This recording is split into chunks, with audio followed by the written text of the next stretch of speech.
Sumalang mga estudyante sa emergency school drill. Layunin ng pagsasanay na maging handa ang mga guro at estudyante sa sakuna at shooting incidents sa mga eskwelahan.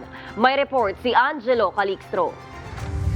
Lock, cover, barricade the doors. Ilan lang yan sa mga eksena ng mga estudyante ng Manila Science High School sa National Safe School Summit ngayong araw. Para kay Akira at Christian na mga grade 11 student, mahalaga ang drills para makapaghanda sila tuwing may sakuna o shooting incidents sa paaralan.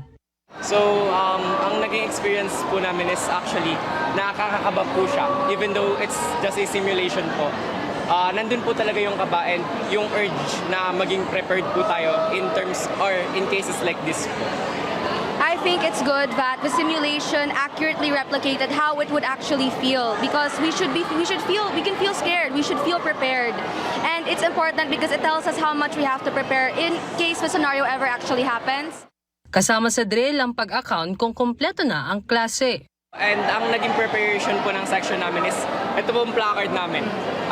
Green indicates na kompleto na po kami, while red, makikita po natin yung class list and this indicates na may nawawala pa po sa amin. So for in case of emergency naman po, meron din po kaming student profile sa likod. Para naman kay Teacher Merigel, importante din ang drill para sa kanilang mga guro. Siyempre sa amin pinagkatiwala Pagkatapos sa bahay, sa amin na pinagkakatiwala ng mga magulang. Mahalaga na at least alam namin kung ano yung mga dapat gawin. At the same time, mula doon, matuturo namin sa mga bata.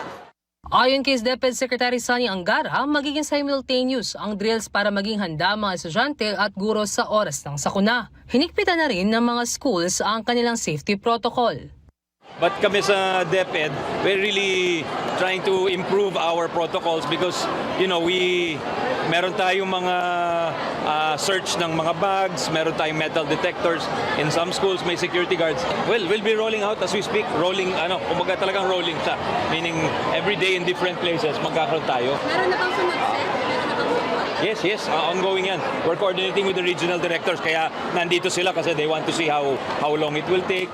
Mas pinalakas ang mga inspeksyon at iba pang hakbang para maiwasan ang pagpasok ng mga pinagbabawal na gamit. Layunin ng DepEd na makabuo ng mas ligtas at mas handang mga paaralan para sa lahat ng mga mag-aaral at mga guro sa buong bansa. Angelo Calixtro, IBC News.